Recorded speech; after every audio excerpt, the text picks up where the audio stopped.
నీ వల్లే ఈ రాష్ట్రపు సంక్షేమం సత్యం నిత్యం సఫలం.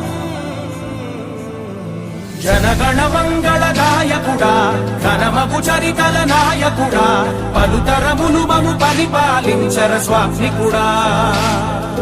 నవయుగ మేధో సైనికుడా, సమయము తెలియని సేవకుడా, యువ నవ్యాంధ్రకు ప్రగతిని చూపర సాధకుడా, వైతాళికుడా.